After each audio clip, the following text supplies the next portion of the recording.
Well, I'd like to speak, Madam President, if I might, to the amendment offered by my colleague from Oklahoma, Senator Inhofe. And I think it's important that in this whole debate on the bill that we talk about the solutions that are important to this country's dependence that we have today on foreign energy and the need to get away from that and to become energy independent and to lessen our dependence upon foreign energy. That we also talk about things that we can do that will lower energy costs for people in this country. And I appreciate the fact that the underlying base bill has a number of provisions in it that are good. There are things in the bill that I will be supporting. I have a series of amendments that I'll be offering that will improve the availability of renewable energy in this country. But I also want to get up and speak in support of this amendment, amendment number 1505, because I believe, Madam President, fundamentally, it would greatly improve our nation's stagnant oil refining industry, boost the development of coal-to-liquid technology, and accelerate the development of the next generation of biofuels. The underlying amendment, as was talked about by my colleague from California, first of all, there are no mandates in this bill. These are things that the state can do. They can opt into this. Obviously, the incentives in here do not go to oil companies. They go to state and local governments. And frankly, I think this is an important point, is this is directed to areas that have been affected by base closures and also Indian reservations, which in my state are desperately in need of economic development. And this is the type of economic development that would work and fit very well in a lot of the places in South Dakota that would qualify. And so I think it's important that this amendment be adopted. It does address a critical need that we have in this country, and that is for more refinery capacity. And the need in a lot of places, areas that are affected by base closures and Indian reservations, for economic development. So there are a lot of things that this amendment would accomplish. And I think it's important to point out, Madam President, that over the past 30 years, the industry, petroleum industry, has not added a single new oil refinery in the United States. The American public, I think, would find it startling that the largest petroleum consumer in the world hasn't seen one new refinery in the past 3 decades, which has created a devastating bottleneck in the delivery of transportation fuels to American consumers. Now, fortunately, the Senate has an opportunity through this amendment to address that issue, which is squeezing very hard at the wallets of hardworking Americans across the country. Amendment 1505, which is currently pending before the Senate, would enact important measures to boost domestic refining capacity and provide certainty for the industry and the public. First, the amendment would set deadlines for refinery permit approval. For too long, proposed refinery projects have met slow deaths due to endless delays in the bureaucratic permitting process. Second, this amendment would provide states with much-needed technical and financial resources to assist in refinery permitting. The process of refinery siting is time-consuming, complicated, and financially straining on state budgets that are already stretched thin. This amendment also protects states' rights by giving individual states the opportunity, as I said earlier, to opt in to a refinery permitting program. Contrary to what the opponents are saying, there are no mandates in this legislation.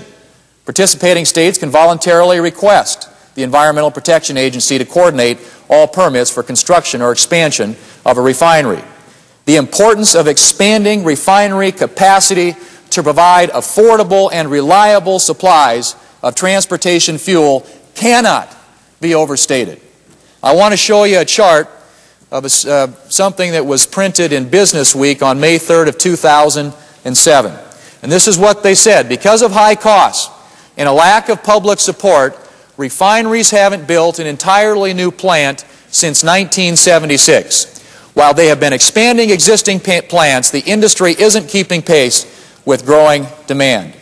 I'd also like to show you another chart, Madam President, that something that was printed recently in the Wall Street Journal. It said this: the causes of higher gas prices include $65 per barrel oil caused by rising global demand and geopolitical tensions, a record high U.S. gasoline consumption of 380 million gallons a day, and refined gasoline shortages caused by congressional rules and mandates.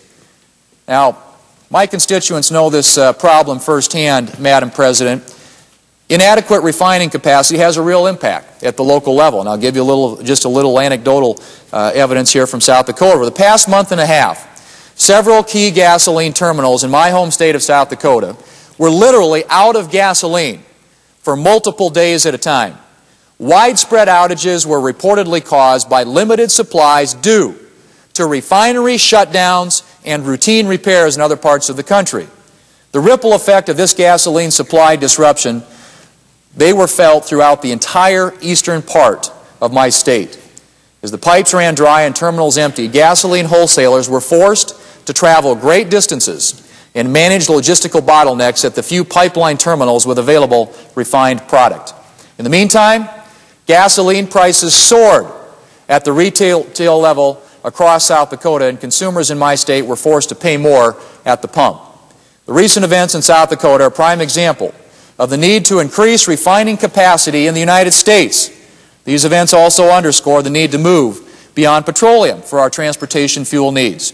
The amendment offered by Senator Inhofe moves our country toward greater energy independence by providing Economic Development Administration grants for infrastructure improvements to accommodate cellulosic ethanol refineries at base closure and realignment commission sites in Indian lands. Now, as my fellow senators are all well aware, the underlying bill includes a renewable fuel standard of 36 billion gallons by the year 2022. In order to meet this goal, we need to enact policies that dramatically increase the development and production of cellulosic ethanol. By providing EDA grants that support cellulosic ethanol production in communities in need of economic development, Amendment 1505 provides targeted rural and economic development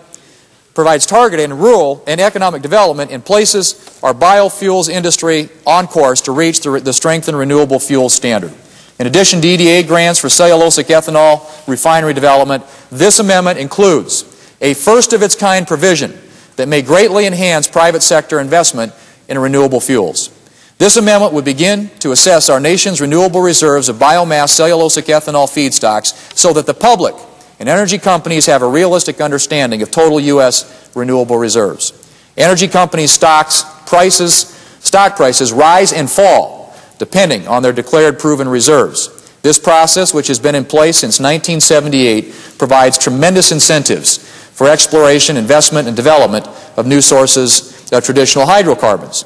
Well, this straightforward amendment builds upon that proven market incentive by directing the Securities and Exchange Commission to research and report to Congress on the establishment of a renewable reserves classification system for cellulosic biofuels feedstocks in the United States. The idea of a renewable reserves classification system was first discussed during an Agriculture Energy Subcommittee hearing I held in Brookings, South Dakota earlier this year. As an expert witness from Ceres Industries, Incorporated, an industry leader in the development of transgenic switchgrass seed for cellulosic ethanol production, testified that a standard means for measuring renewable reserves on a per barrel of oil basis would greatly incentivize private sector investment in the next generation of advanced biofuels. The president of Ceres Inc., Richard Hamilton, describes the renewable reserves classification system as, I quote, as an independent metric by which energy companies and the market may measure renewable reserves in barrel of oil equivalents just as they measure proven reserves today, end quote. He continues by stating, and again I quote, a renewable reserves classification system could well be the catalyst America's traditional providers of liquid transportation fuels require to invest in cellulosic biofuels technology and may be the federal government's least expensive way to hurry the cellulosic biofuels industry to maturity, end quote. Madam President, certainly a proposal that could result in such a dramatic advancement in our biofuels industry is worthy of consideration by the Securities and Exchange Commission and is certainly worthy for inclusion in a bill that calls for a historic increase in renewable fuels production. If we are serious about advanced biofuels production, we must consider effective approaches such as the amendment offered today by my colleague from Oklahoma that would boost the production of advanced biofuels. Madam President, this amendment is important because, as I said earlier, it addresses a critical problem and shortage that we have in America today, and that is a lack of refinery capacity. We need more capacity. Now, frankly, it would be great if the folks that I represent in South Dakota could get to their destinations by walking or riding bikes, but unfortunately,